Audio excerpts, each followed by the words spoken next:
আসসালামু আলাইকুম আমার প্রিয় আপু ভাইয়ারা, তোমরা সবাই কেমন আছো? আশা করছি সবাই ভালো আছো। তো আমি সকালবেলা ঘুম থেকে উঠে নাস্তা খেয়ে তারপরে চলে আসলাম আম পাড়ার জন্য।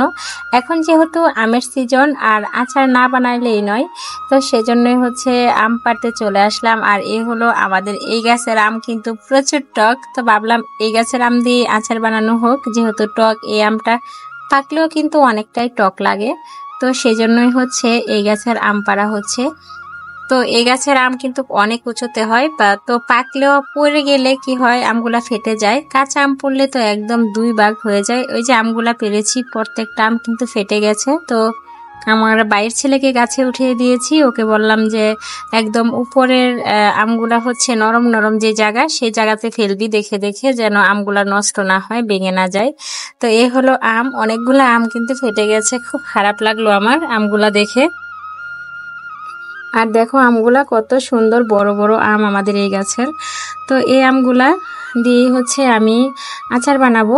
আর এখানে আমার বাড়ির যত ভাইয়ের ছেলেরা আছে, বোনের ছেলেরা আছে, তারা সবাই আমাকে আম পেড়ে দিচ্ছে, আম টুকা কুড়াইয়া ডিশ ভরে ভরে দিচ্ছে, বাড়িতে নিয়ে যাচ্ছে, এরকম আর কি। তো এইখানে আমাদের পাশের বাড়িতে চলে আসলাম। এখানে ছাদ থেকে আমি এই ভিডিওটা শুট নিয়েছি।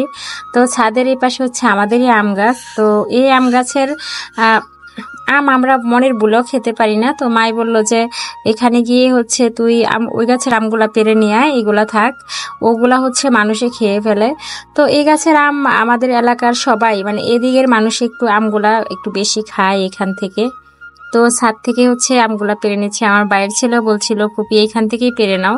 তো আমি আর আমার ছেলে একটু ঘুরতে চলে গেলাম। ও একটু ঘুরতে যাওয়ার খুব শখ। আমার বাইরের ছেলেও আছে আমার সাথে, একটা বাইজি আছে। ও বলতেছে যে ফুপি একটু চলো ঘুরে আসি, রিক্সা দিয়ে, এলাকা তো ঘোরা হলো না। তো চলে গেলাম রিক্সা দিয়ে ঘুরতে। তো এখানে আমাদের এলাকাতে প্রচুর পরিমাণ কাঁঠাল হয়, রাস্তার দুই সাইডেই কিন্তু প্রচুর প্রচুর কাঁঠাল গাছ। তো এই এলাকায় কিন্তু কাঁঠালের কোনো অভাব নাই, তোমরা তো দেখতেই পাচ্ছ। তো এখন ছোট ছোট কাঁঠাল, কিছুদিন পর থেকেই কাঁঠাল পাকবে।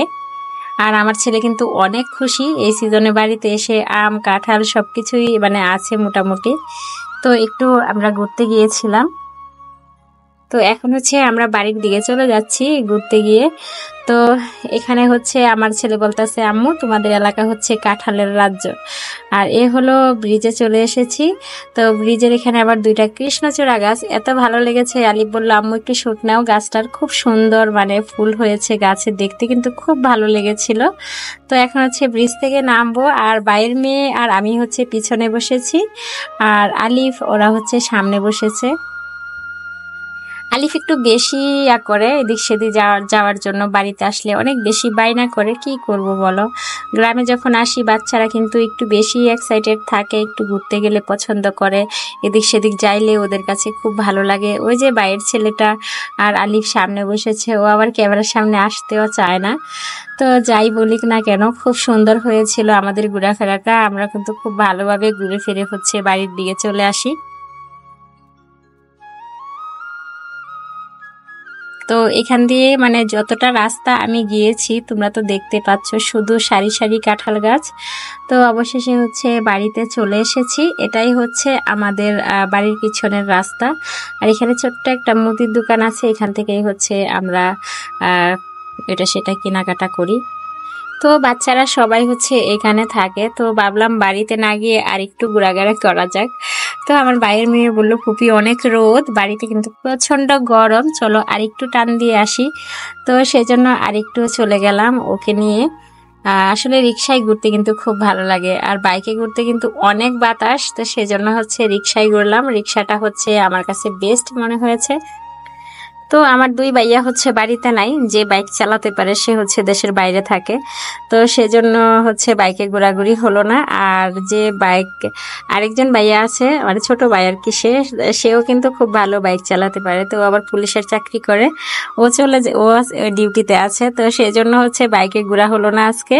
তো রিক্সাতে করেই ঘুরলাম। আর এদিক দিয়ে কলা বাগান, আর এই নদীর পাড়ে কিন্তু সবাই কলা বাগান লাগাইছে। তো আগে কিন্তু নদীর পাড়ে মানে ইয়া ছিল না, বাড়িঘর ছিল না, এখন কিন্তু নদীর পাড়ে প্রচন্ড বাড়িঘর। তো বাড়ি চলে এসেছি, এখন হচ্ছে চলে যাব নদীর পাড়। আমরা হচ্ছে বিকালবেলা নদীর পাড়ে ঘুরতে যাই, আর এখানে হচ্ছে আমার ছোটবেলা কাটে, এখানে হচ্ছে আমি ছোট থেকে বড় হই। তো ছোট থেকে বড় হওয়া পুরাটাই কিন্তু আমার এইখানে। আর আমার ছেলেরা কিন্তু খুব পছন্দ করে নৌকায় ঘুরতে, তো ভাবলাম চলো একটু নৌকা দিয়ে ঘুরে আসি। তো এখন হচ্ছে আমরা সবাই নদীর পাড়ে যাচ্ছি, আর এখানেই হচ্ছে ভাইয়া পেঁপে তুলছিল। আর পেঁপেগুলো কিন্তু সুন্দরই ছিল, মোটামুটি মাত্র 20 টাকা করে কেজি বিক্রি করেছে পাইকারের কাছে এই পেঁপেগুলা। আর আমরা ঢাকা 60 টাকা 70 টাকা কেজিও এই পেঁপে কিনতে পারি না।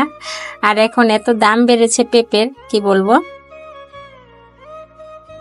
তো চলে আসলাম প্রায় নদীর পাড়ে, এসে দেখি যত আমার বাড়ির হিয়ালের ছাওয়া আছে সব নদীর পাড়ে চলে আসছে। আর মিতু বলতেছে এটি সব নদীর পাড়ে আন্টি, তুমি দেখো সব কয়টা চলে এসেছে, একটা বাড়িতে নাই। অনেক খোঁজাখুঁজি করেছিলাম এডিরে, বাইরের মেয়েকে, তারপরে হচ্ছে এখানে আরেকটা ভাগ্নি আছে। তো এই যে আমার সামনে যে হাঁটতেছে, ওর বিয়ে গেছে কিছুদিন আগে, ওর বিয়েতে এসেছিলাম কিন্তু ভিডিও বানাইনি আমি, এমন একটা গদ্দপ ছিলাম আমি, কি বলবো তোমাদেরকে। তো ওর কিছুদিন আগে হচ্ছে বিয়ে হয়েছে, তো ওরও ভালো লাগে মানে নদীর পাড়ে ঘুরতে। আর এই নদীতে আমরা যে কত পরিমাণের গোসল করেছি তার কোনো হিসাব নাই। আমরা সবসময় কিন্তু নদীতে গোসল করতাম আগে, খুব ভালো লাগতো যখন ছোট ছিলাম তখন আর কি। আর এখানে যে সব কয়টা চলে এসেছে, নৌকার মধ্যে অলরেডি বসে আছে, কিন্তু নৌকা তালা মারা, আমি ছাড়া কারো কোনো কিছু হবে না আর কি, কেউ নৌকাতে উঠতে পারবে না। পরে পিছনেই হচ্ছে একটা লোক ছিল, ওনার কাছে চাবি ছিল, চাবি দিচ্ছিল না বাচ্চাদের। তো অনেক রিকোয়েস্ট করে হচ্ছে চাবিটা নিয়ে দেই ওদেরকে। তো ওরা আগে ছোট যারা আছে তারা সবাই নদীর ওই পারে চলে যায়। আর ওরা এত দুষ্টুমি করছিল কি বলবো। তারপরে হচ্ছে ওরা চলে যাওয়ার পর আমরা আসি নৌকাতে। তো আলিফ কিন্তু চুপ করে বসে আছে নৌকায়, ও খুব ভয় পায়। আর পিছনে যে হুজুর দেখতেছ, ও হচ্ছে আমারই ভাইয়ের ছেলে, আরেকটা ভাইয়ের ছেলে। আর এ হচ্ছে আমার এক এটা হচ্ছে ভাই লাগে, যেহেতু কাকার ছেলে, তো হচ্ছে কাকা তো ভাই। আর আমরা কিন্তু অনেক হাসাহাসি করেছি এ নৌকাতে উঠে, কি বলবো। ঘোড়াগাড়া যে কয়টা আছে সব কয়টাই হচ্ছে নৌকায় উঠে গেছে, ভেবেছিলাম আমরা বড়রা উঠবো এটার মধ্যে, কিন্তু না, ওরাও আমাদের সাথে যাবে। আর ছোট ছোট বাচ্চা, ওদেরকে রেখে গেলে তো সমস্যা।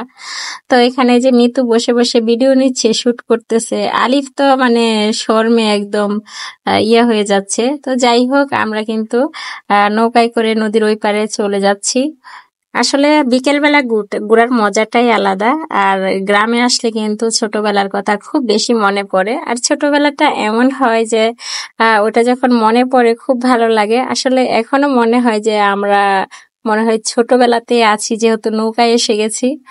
বাড়ির কথা আসলেই ভুলে গেছি যে আমরা বড় হয়ে গেছি বা কি বিয়ে হয়ে গেছে, এরকম কিছুই মনে হচ্ছে না এই মুহূর্তে।